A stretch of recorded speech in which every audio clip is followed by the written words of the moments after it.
अच्छा योगी जी ने जो नियम लगाया कि आप अपने दुकानों पे आप अपना नाम बताओ, सही है या गलत? भाई रोटी पे थूकने का वीडियो आया। क्यों मतलब कि क्यों थूका जाता है रोटी पे? दाल में लैट्रिन करने का वीडियो आया। दाल में लैट्रिन करने का? की दाल में लैट्रिन करने का वीडियो आया। आपने देखा? लड्डू के ऊपर पेशाब करने का वीडियो आया। हाँ। माला फूल मंदिर के बगल में जो है जहां माला फूल बिकता है उसके ऊपर थूकने का वीडियो आया। हाँ। अच्छा ये हलाल सर्टिफिकेशन जो है अभी इस पे भी यूपी में खूब विवाद हुआ था, आखिर ये है क्या और क्यों यूपी सरकार ने इसको बैन किया? देखिए कल ये भी कहा जा सकता है कि जो पार्टी के संविधान लेके घूमने वाले लोग हैं वो भी अपने बाप दादा का नाम बताएं कि उनका धर्म क्या है, उनके पास आय का स्रोत क्या है, पैसा क्या है, इनकम क्या है, कंपनी कितना वो लोग चलाते हैं, शायद इसलिए जो है वो लोग डर गए होंगे। भारत में जो पूरी दुनिया को इस्लामाइज करना चाहता है उस संगठन का नाम है तबलीगी जमात। आज मैं आपको बहुत महत्वपूर्ण जानकारी दे रहा हूँ। हम लोग पीएफआई की चर्चा करते हैं, एसडीपीएफआई की चर्चा करते हैं, जमीयत उलमा हिंद की चर्चा करते हैं, पर्सनल लॉ बोर्ड की चर्चा करते हैं, सबकी चर्चा करते हैं। लेकिन मैं कह रहा हूँ ये PFI, personal law board, Jamiat Ulama Hind, Deoband, ये केवल पत्ते हैं, टहनियां हैं। महिला मरती हैं तो क्या 72 वो मेल हुर उनको मिलता है? जन्नत में बता रहे हैं कि दूध की नदी है, वहाँ फूलों का गद्दा है, केसर युक्त शराब है और 72 वर्जिन्स हैं, 72 हूरें हैं एकदम, जो मतलब वो उनकी सेवा में लगी रहती हैं, वो शराब भी पिलाती हैं। वो जिन्ना वाली सोच अभी तक गई नहीं है। हाँ। वो जिन्ना वाली सोच अभी तक नहीं गई है, अभी भी वो दिमाग में चल रहा है। जो हमें माने वो पाक, जो हमारे त्योहार को मनाए वो पाक, जो हमारे तरीके से कपड़ा पहने वो पाक, जो हमारे जैसे इबादत करे वो पाक, जिसको हम मानते हैं उसी को माने तो पाक और जो ना माने तो नापाक। ये जो थूक जिहाद, ये लेटरिंग जिहाद, मूत जिहाद, ये सिर्फ भारत में होता है या यूरोपियन कंट्री में भी, अमेरिकन कंट्री में भी, वहां पे भी इस प्रकार की घटनाएं देखने को मिलती है? कांग्रेस को ये पता है कि भारत में झूठ बोलना पाप नहीं है और जहाँ झूठ बोलना गंभीर अपराध नहीं है। हाँ। इसलिए सुबह से शाम तक झूठ बोलते रहते हैं। उनको पता है कोई फर्क तो पड़ेगा नहीं। हाँ। पूरी दुनिया को जो इस्लामाइज करना चाहता है तबलीगी जमात, उसका मुख्यालय भारत की राजधानी दिल्ली में है, निजामुद्दीन में।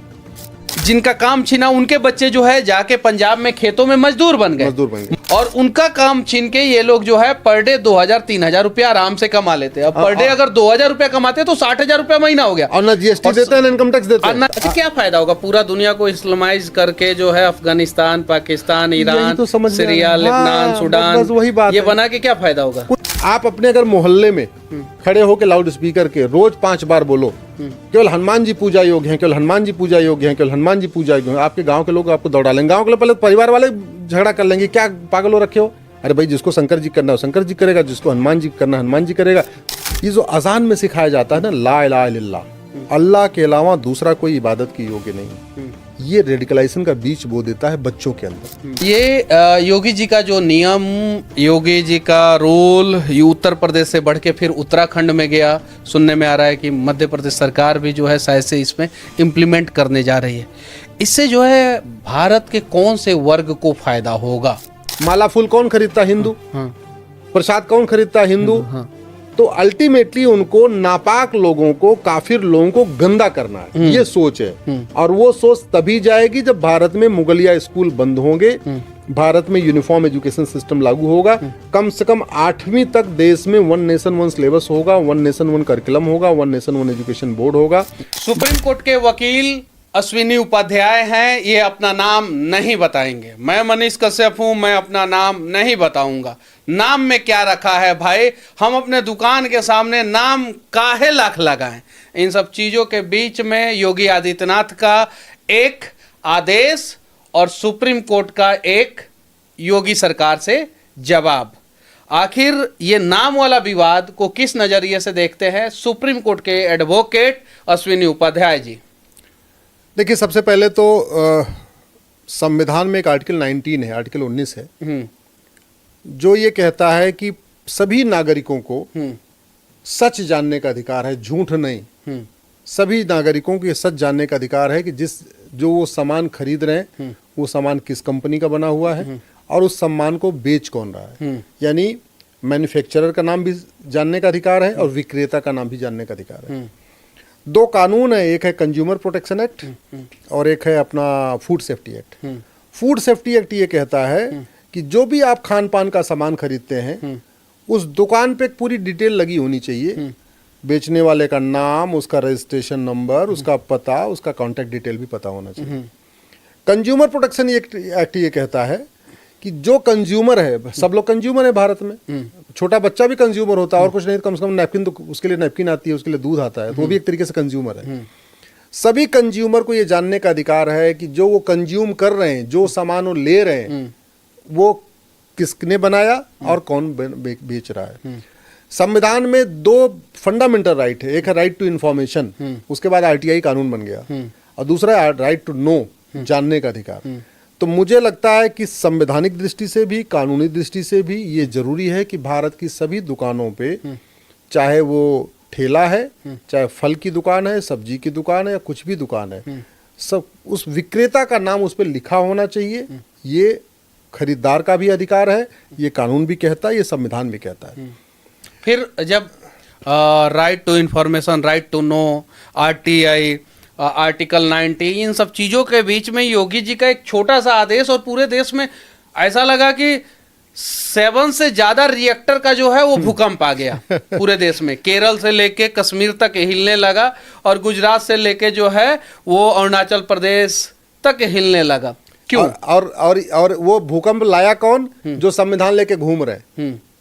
वो भूकंप लाया कौन? जो कहते हैं देश में कानून का राज होगा, जो देश कानून से चलेगा, देश संविधान से चलेगा, और उनको खुद ही कानून की जानकारी नहीं, ना उनको संविधान की जानकारी, ना उनको कानून की जानकारी। उन्हें इस बात का डर है कि कहीं ये शुरुआत है, आज जो है कहा गया दुकानदार अपना नाम बताएं, अपना डिटेल्स बताएं, कल ये भी कहा जा सकता है कि जो पार्टी के संविधान लेके घूमने वाले लोग हैं वो भी अपने बाप दादा का नाम बताएं कि उनका धर्म क्या है, उनके पास आय का स्रोत क्या है, पैसा क्या है, इनकम क्या है, कंपनी कितना वो लोग चलाते हैं। शायद इसलिए जो है वो लोग डर गए होंगे। देखिए, एक आर्किटेक्ट के लिए जरूरी है कि अपने ऑफिस के सामने अपने असली नाम लिखे, नकली नहीं। अगर आर्किटेक्ट नकली नाम लगा देगा तो अपराध है। अपराध है। वकील अपने चैम्बर के सामने अगर नकली नाम लगा देगा, किसी और का नाम, किसी और की नेम प्लेट लगा देगा, वो अपराध है। डॉक्टर अपने क्लिनिक के सामने, अपने नर्सिंग होम के सामने कोई और नाम लगा देगा, अपराध है। हाँ। तहसीलदार हो, पेशकार हो, थानेदार हो, हवलदार हो, कलेक्टर हो, कप्तान हो, सबके लिए जरूरी अपना असली नाम बताएं। हाँ। ट्रेन में टीटी चलते हैं जो टिकट चेक करने वाले, आप ध्यान से देखिएगा, उनके ऊपर भी नेम प्लेट लगी होती है। हाँ। ये सबके लिए कंपलसरी है। हाँ। मुझे समझ में नहीं आ रहा इसको इतना हाय तौबा क्यों कर दिया, क्या छिपाना चाह रहे थे। हाँ। बल्कि इसका उल्टा नुकसान हुआ है। वो जिसके वोट लेने के चक्कर में उन्होंने ड्रामा किया है ना, उन्होंने बहुत बड़ा नुकसान किया। कैसे नुकसान किया? पहले अगर 50 वीडियो आ रहे थे तो थूक वाले वीडियो को लोग विश्वास कर लेते थे, पेशाब वाले को भी विश्वास कर लेते थे, लैट्रिन वाले को विश्वास नहीं करते थे।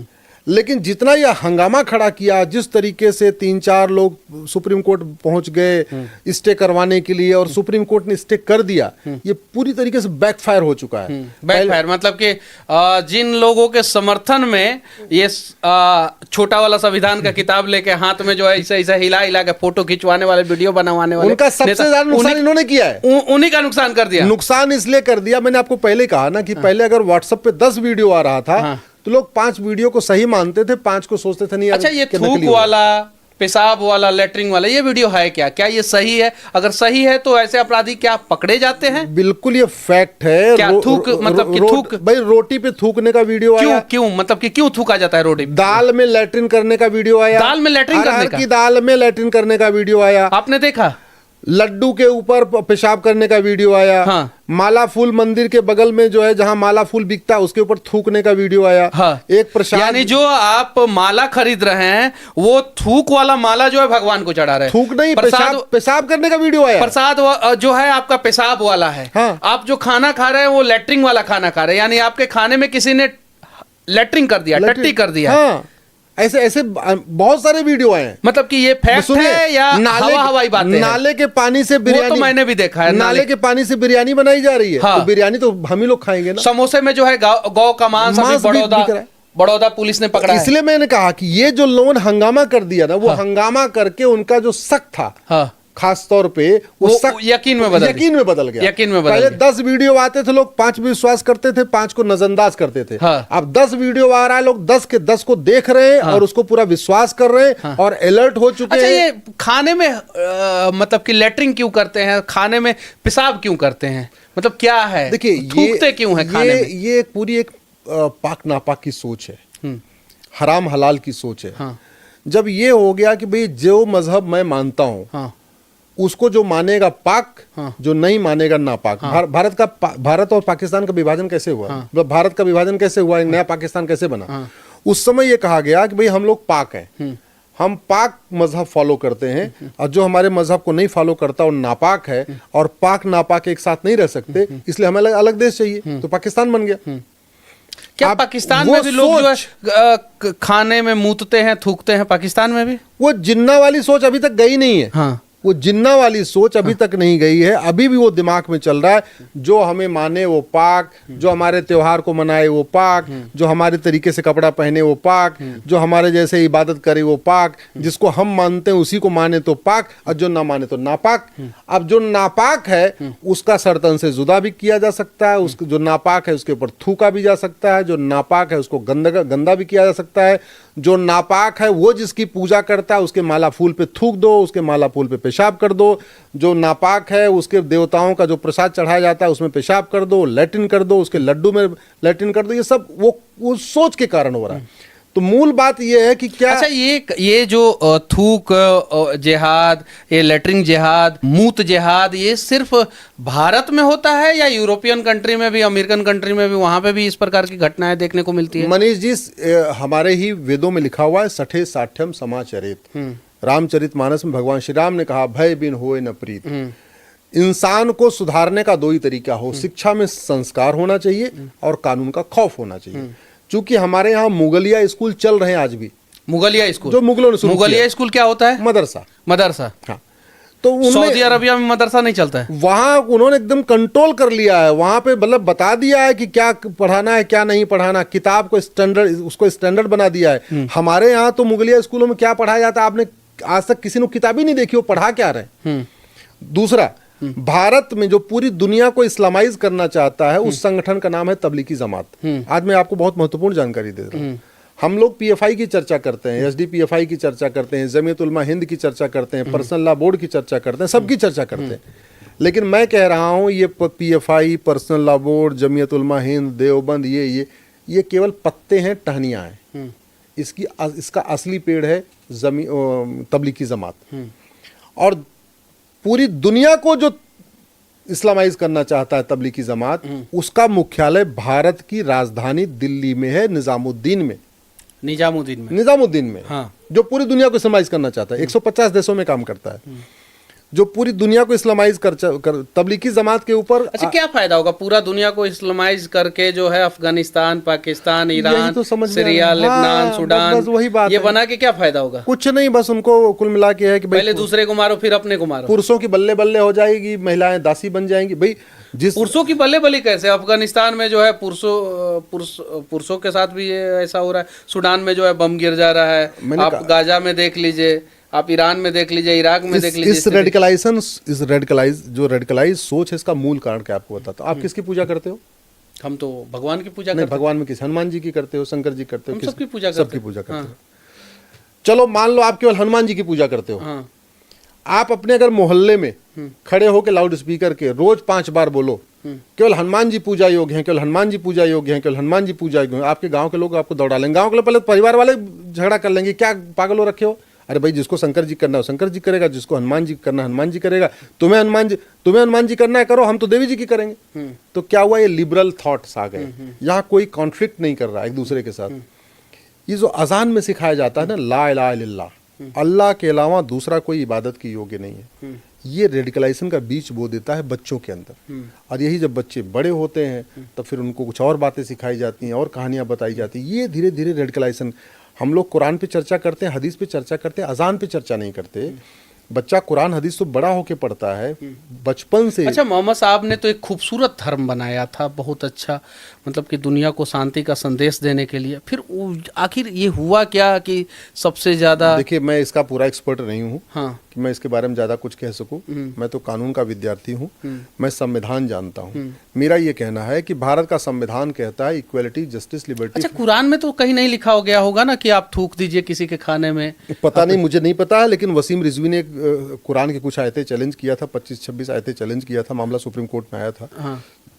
ये अलग बात है, सुप्रीम कोर्ट ने उसको ज़्यादा सुनाई नहीं किया, उस पर पूरी बहस नहीं करने दिया। हाँ। लेकिन मैंने कहा ना, ये विषय अलग है। मैं तो केवल संविधान का विद्यार्थी हूँ। मैं अच्छा, संविधान कैसे रोका जाएगा ये जो थूक दे रहे हैं? इसका नाम नहीं बताना इसका चाहिए। एक ही समाधान है, समान शिक्षा, समान शिक्षा। भारत अच्छा, में। योगी जी ने जो नियम लगाया कि आप अपने दुकानों पे आप अपना नाम बताओ, सही है या गलत?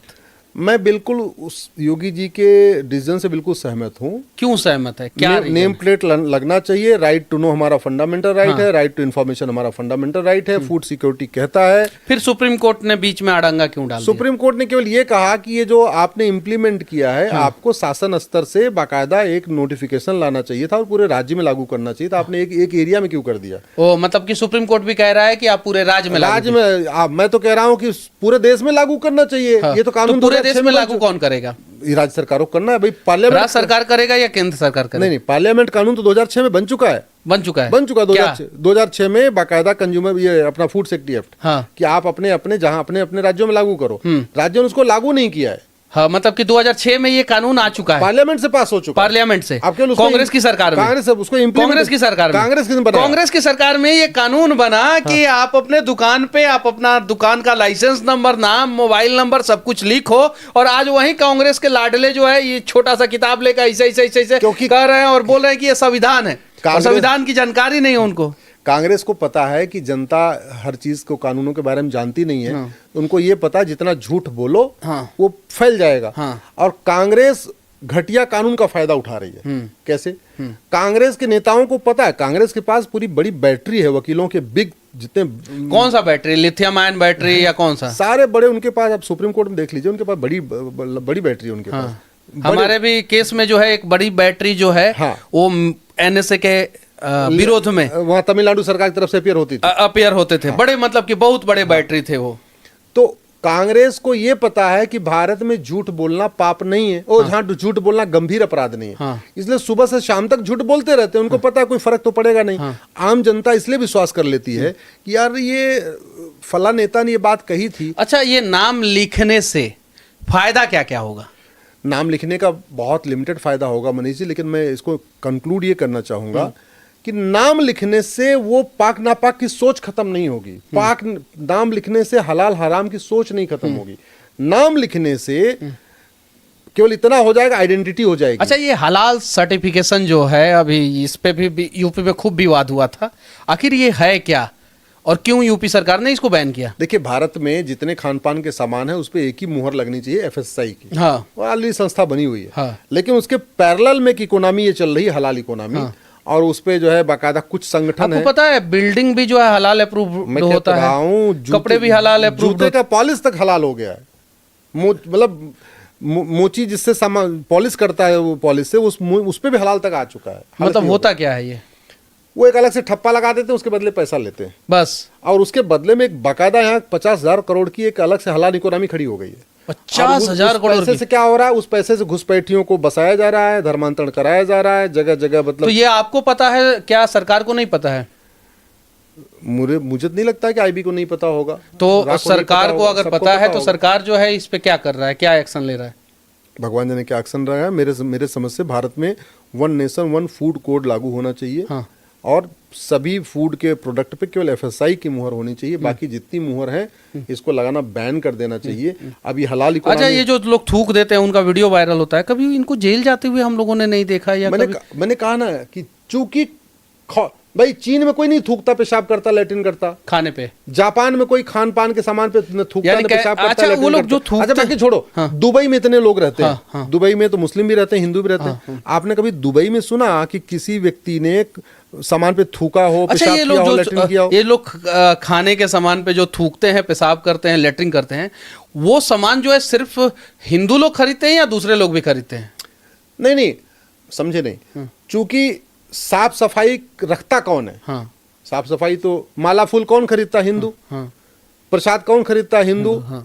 तो अल्टीमेटली उनको नापाक लोगों को, काफिर लोगों को गंदा करना है, ये सोच है। और वो सोच तभी जाएगी जब भारत में मुगलिया स्कूल बंद होंगे, भारत में यूनिफॉर्म एजुकेशन सिस्टम लागू होगा।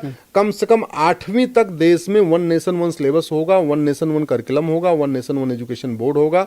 बंगाल वाले अपनी भाषा में पढ़ें, गुजरात वाले अपनी भाषा में पढ़ें, बिहार वाले अपनी भाषा में पढ़ें, यूपी वाले अपनी भाषा में पढ़ें, लेकिन सिलेबस सेम। सिलेबस एक होना चाहिए, करिकुलम एक होना चाहिए, केवल एनसीईआरटी की किताबी चलना चाहिए और सबके लिए मैंडेटरी होना चाहिए कि तुम्हें 8वीं तक यानी 14 साल तक, तो मैं तो कहता हूं इसको इनफैक्ट 10वीं तक कर देना चाहिए, 16 साल तक, क्योंकि 10-16 साल तक बच्चा मेच्योर हो जाता है, जिससे उसको कोई भ्रमित न कर पाए, कोई उसको जन्नत जहन्नुम वाला कॉन्सेप्ट न दे पाए, कोई उसको कोई और कहानी न सुना पाए। ये कॉन्सेप्ट क्या है जहन्नुम वाला कॉन्सेप्ट? वो चल रहा है ना कि भाई हमारे रिलीजन को फॉलो करोगे तो जन्नत में जाओगे, हमारे रिलीजन को फॉलो नहीं करोगे तो जहन्नुम में जाएंगे। तो जन्नत में क्या फायदा होता है, जहन्नुम में क्या नुकसान होता है? जन्नत में बता रहे हैं कि दूध की नदी है, वहाँ फूलों का गद्दा है, केसर युक्त शराब है और 72 वर्जिन्स हैं, 72 हूरें हैं एकदम, जो मतलब वो उनकी सेवा में लगी रहती हैं, वो शराब भी पिलाती हैं, साथ में बैठ के भोजन भी करती हैं, भगवान ने क्या क्या। अच्छा, तो ये 72 हूर जो मिलती हैं वो पुरुषों को मिलती है या महिलाओं को? अभी तक जितना वीडियो आया उसमें तो यही बताया गया कि ये केवल पुरुषों को मिलती है, पुरुषों को, महिलाओं के लिए ऐसी कोई व्यवस्था नहीं तो महिला मरती है तो क्या 72 वो मेल हूर उनको मिलता है? ये बात एक पाकिस्तानी पत्रकार ने पूछा था, मैंने उन्हीं का वीडियो देखा था कि अगर पुरुष मरे तो उसको 72 हूर मिल जाता है, अगर महिला मरती है, इस्लाम को फॉलो करती है तो वो ऊपर जाती है, तो उनको क्या 72 मर्द मिलते हैं, नहीं मिलते हैं क्या? नहीं, लेकिन अभी उसमें भी एक क्लैरिटी नहीं आई कि ये जो 72 पाकिस्तानी पत्रकार ने ये सवाल पूछा था, वो महिला पत्रकार ने। उसमें वो पूरे वर्ल्ड में सवाल और भी पूछना चाहिए कि ओसामा बिन लादेन को 72 हूर, वो जन्नत में जाएगा कि जहन्नुम में जाएगा? बगदादी जन्नत में जाएगा कि जहन्नुम में जाएगा? ISIS वाले जन्नत में जाएंगे कि जहन्नुम में जाएंगे? आपके दाऊद इब्राहिम जन्नत में जाएगा कि जहन्नुम में जाएगा? जितने अलगाववादी हैं, आतंकवादी हैं, जिहादी हैं, पत्थरबाज हैं, ये जन्नत में जाएंगे कि जहन्नुम में जाएंगे? इस पर भी क्लैरिटी आनी चाहिए। अभी तक क्लैरिटी आई नहीं कि ये लोग कहाँ जाएंगे। अच्छा, ये योगी जी का जो नियम, योगी जी का रूल, ये उत्तर प्रदेश से बढ़ के फिर उत्तराखंड में गया, सुनने में आ रहा है कि मध्य प्रदेश सरकार भी जो है शायद से इसमें इम्प्लीमेंट करने जा रही है। इससे जो है भारत के कौन से वर्ग को फायदा होगा?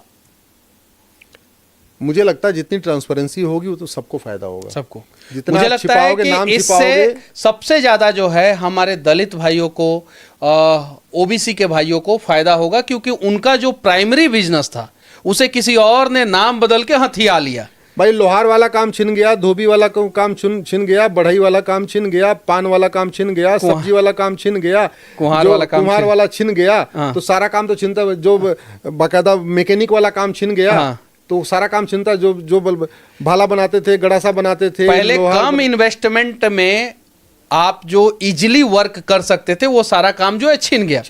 और उनके बच्चे जिनका काम छिना, उनके बच्चे जो है जाके पंजाब में खेतों में मजदूर बन गए, महाराष्ट्र में फैक्ट्री में लेबर बन गए, तमिलनाडु में कपड़े की फैक्ट्री में जो है लेबर बन गए, वर्कर बन गए।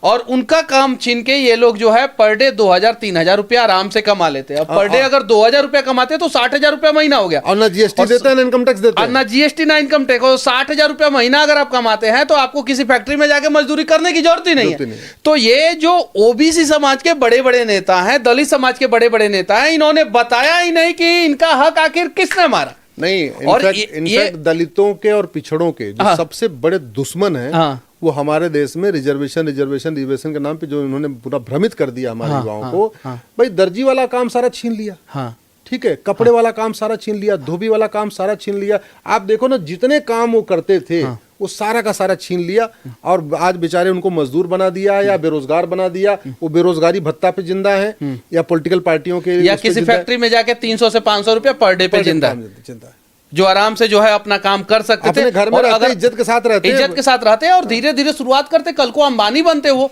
धीरू भाई अंबानी पेट्रोल पंप से शुरुआत किए, बिजनेस किए, तब तो वहां पे पहुंचे। यहाँ पे जो है उनको बिजनेस से दूर कर दिया गया और उनकी बिजनेस किसी और को दे दिया गया। साथ ही साथ इस पॉलिसी के बारे में आप लोग क्या सोचते हैं जो योगी जी ने लगाया कि दुकानों के आगे जो है नोमेनक्लेचर होना चाहिए? केमिस्ट्री में जो है नोमेनक्लेचर एक वर्ड होता है, नोमेनक्लेचर होना चाहिए। सुप्रीम कोर्ट ने जो यूपी गवर्नमेंट से जो सवाल जवाब किया उसके बारे में क्या सोचते हैं? इससे किसको फायदा होगा, भारत के किस वर्ग के लोगों को फायदा होगा, इन सब चीज़ों के बारे में क्या सोचते हैं? ये थूक जिहाद, मूत जिहाद और भी ना जाने कौन कौन सा जिहाद, इसके बारे में क्या सोचते हैं? कमेंट करके आप लोग जरूर बताना। बाकी 2 इंजीनियरों का वार्तालाप आप लोगों को कैसा लगा? एक सिविल एक मैकेनिकल, एक यूट्यूब की दुनिया में वीडियो बनाते हैं, एक जो है सुप्रीम कोर्ट में जो है PIL बाबा के नाम से मशहूर है। इस पे भी आप लोग अपना राय रख सकते हैं। जय हिंद।